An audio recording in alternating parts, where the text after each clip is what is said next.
আসসালামু আলাইকুম রহমতুল্লাহ। আপনি দোয়া করেন, আমরা দোয়া করি, শত শতবার দোয়া করি। মনের মধ্যে একটা প্রশ্ন ওঠে, এই দোয়া কি কবুল হচ্ছে? কখনো আপনি বোঝেন কবুল হচ্ছে, কখনো বোঝেন না কবুল হচ্ছে কিনা। এইরকম একটা পরিস্থিতিতে আমাদের করণীয় কি?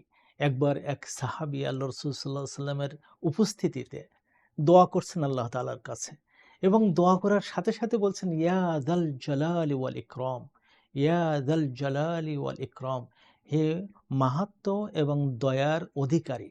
এই প্রত্যেক দোয়ার সাথে সাথে এই শব্দটা বলে দিচ্ছেন। আল্লাহ রাসূল সাল্লাল্লাহু আলাইহি ওয়াসাল্লাম বলেন, জানো ওই লোকটা যা দোয়া করছে সেই দোয়া কবুল হচ্ছে।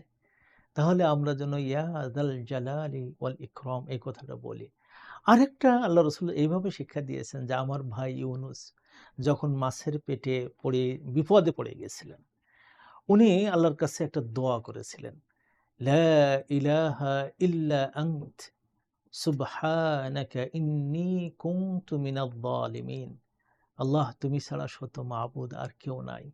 তোমারই পবিত্রতা করি, গাই, এবং আমি জালেমদের অন্তর্ভুক্ত হয়ে গেছি।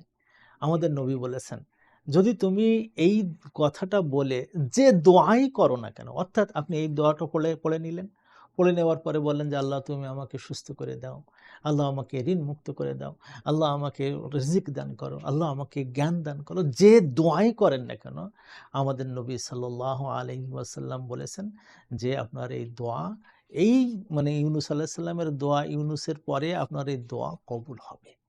সম্মানিত ভাই বোনেরা, ইমাম আহমদের এই হাদিসটা আমাদেরকে বলে দেয়, যখন আপনি দোয়া করবেন এই দুটো ভাষা যদি বলে নিয়ে দোয়া করেন, ইয়া দাল জালালি ওয়াল ইকরাম, লা ইলাহা ইল্লা আনতা সুবহানাকা ইন্নী কুনতু মিনাজ জালিমিন, আপনার দোয়া কবুল হবেই হবে ইনশাআল্লাহ।